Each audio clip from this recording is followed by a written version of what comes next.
welcome back to Obsession Engineering for the next bit of work on the R1.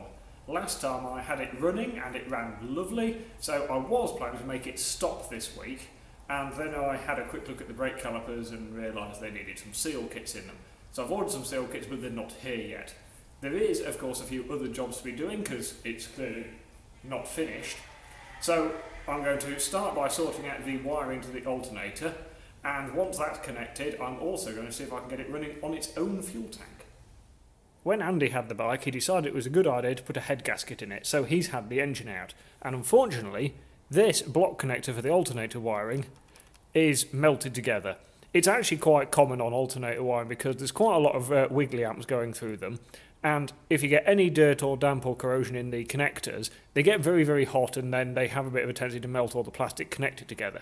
So the simple solution was to cut the wiring. I can't really fault him there. So what I could do was just connect them back up, but I'm not going to do that. What I'm actually going to do is cut out the block connector and hardwire these wires straight into the loom. It does mean that if I want to take the alternator off one day, it's a bit of a faff because I've got to cut the wiring, but the chances of having to do that are fairly slim, and this way it gets rid of the weak link in the system. Because I'm going to hardwire them, I have cut the original block out completely, which also means there is a bit of a gap now. That's a bit of a problem because the wiggly amps will not jump that far. So what I've done is I've found some cable of the correct gauge, the correct sort of thickness, and I'm going to cut lengths of that and fill it in between here. Now, as far as I know, and I'm not an electrician, I am willing to be corrected on this, the generator is three-phase. All the three phases do the same thing, so it doesn't actually matter which way round I connect these wires, which is kind of handy because they're not labelled, because they're all the same. And it also doesn't really matter what colour wire I use, because I'm going to put black heat shrink over it all to try and make it look tidy when I've finished. So my soldering iron is warming up. I'm going to put a little bit of solder onto the ends of each wire, work out exactly how long my spare piece of wire needs to be, because I don't want too much excess floating around, and then I'm going to, in effect, glue everything together. So the next stage, I've got some solder on the end of these wires already, and I've cut 3 pieces of wire to about the right length and soldered the ends.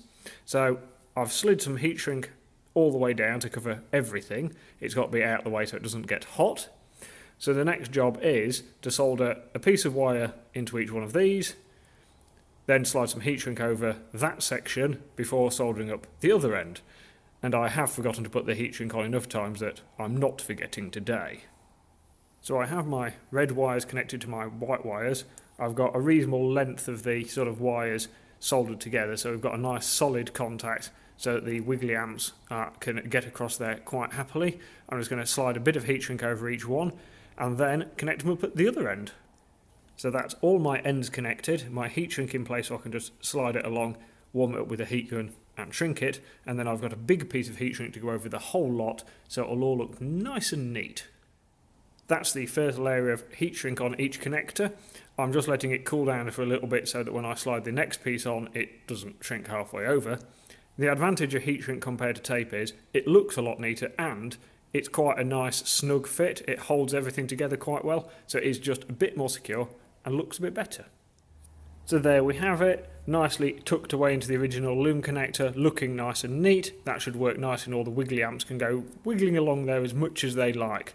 The next thing to do, I suppose, is recommission the original fuel tank. Be nice to have it running on its own fuel supply and make sure we've actually got all the electricity working properly. So this is the original fuel tank from the bike. Lovingly wrapped in cling film to keep it clean, with some plastic bags shoved in the filler hole to keep the dirt out of it. It has a fuel tap on it, which I'm probably just going to take out and make sure it's actually clean and not falling apart or full of junk, but it had no filler cap. But Andy, being not only an excellent mechanic but also the parts man in my local Yamaha dealer, ordered this, a brand new genuine Yamaha filler cap. And because it's genuine Yamaha, the original key even works in it. So I'm going to fit this, check the fuel tap, and then probably just run a bit of fuel through the tank to make sure it's nice and clean. Look at that Bobby Dazzler. My fuel cap's looking really nice, the tank's in generally good shape. I've actually run a little bit of fuel through it, the fuel tap is working perfectly. There is a few little marks in the paint. It might just mostly be in the lacquer, so hopefully with an excellent polish that might come out. If not, Aaron at Paint Cave will be getting a visit. But there is a couple of minor items missing. So underneath the fuel tank, I need to connect this pipe down to a pipe down here. But in between them is supposed to be a fuel filter, which I don't have. I am going to order a genuine Yamaha one. They're £24, but at least then I'll be having filtered fuel through it, so anything that is in the tank isn't going to end up in the carburetors. So that's going to have to be ordered. I'm also going to be ordering the bolt that goes in the back of the tank, because at the moment the screwdriver that's holding it in place, probably not brilliant if I'm actually trying to ride it. Even though I can't fit the original fuel tank, I am going to run the bike again on its dummy tank, just so I can see if the battery's actually charging and make sure my wiring's okay. We'll ignore that for now. So, a bit of choke on. It does start easily, that's a bonus.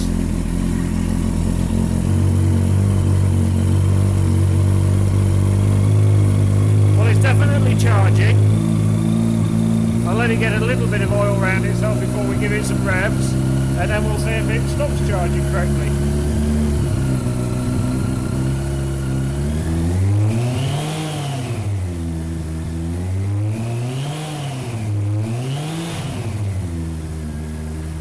Well, that appears to be working perfectly, so I'm going to actually leave it running for a little bit.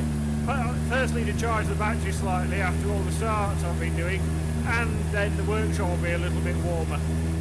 So I'm going around the bike just doing a few little tidy up jobs and using up some of the box of random bits I've got lying around, and I'm going to fit the front sprocket cover. So you will also remember from the last episode that I had to fit this bolt down here because otherwise there's oil leaking out of it. So that's got a sealing washer behind it and is now holding oil in.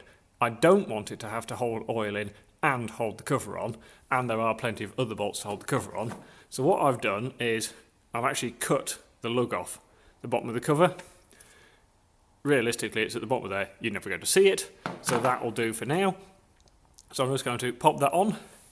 These pipes and bits just sort of tuck into the front of the cover out of the way so they don't trail in the front sprocket.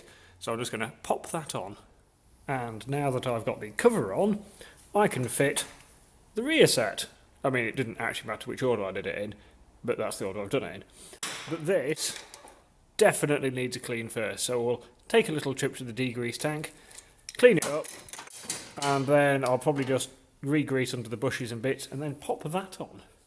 So giving it a bit of a clean, we've got all the old chain lube and bits off it, and now I'm just undoing this bolt here so that I can separate the backing plate from the peg and the lever and everything, and then I can clean the bush underneath the lever, put a bit of a smear of new grease and bits in it so it slides nice and easily, and then I shall pop it all back together with a little bit of Loctite on the bolt.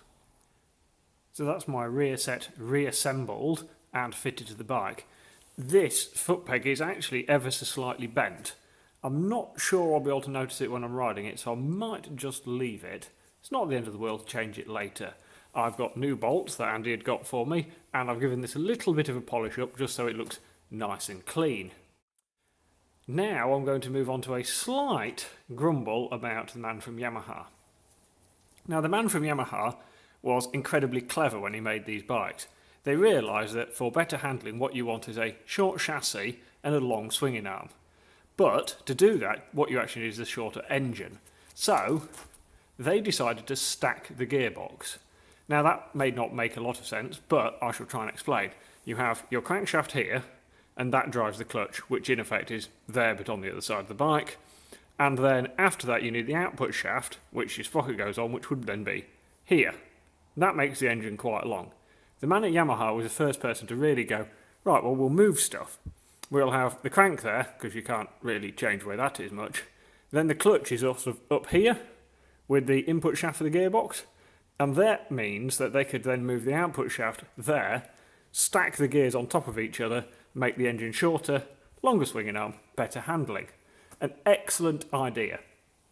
The slight issue with that is your input selector has had to move. Normally it would be down here somewhere, nice and easy. It couldn't go there anymore, so the Yamaha moved it up here.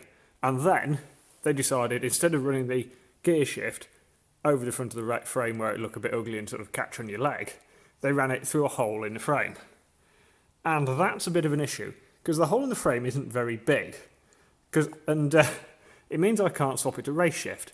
I tend to run my bikes in race shift, because that's what I race on, and I quite like it even on the road.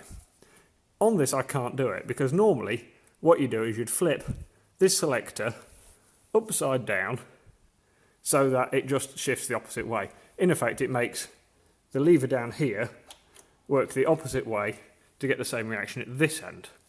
Relatively straightforward, but there isn't any room to turn this over, and even if you could, there isn't room for the shaft to come through the frame. So what you either have to do is modify the input here, the lever, and bend one of these, but then the leverage isn't very efficient. Or you have to get different rear sets and run the rod on the outside, which doesn't look particularly good. So for now I'm going to stick with it as it is. I do tend to ride some of my bikes in road shift and some in race shift, so it's not a vast problem, it's just a minor little grumble.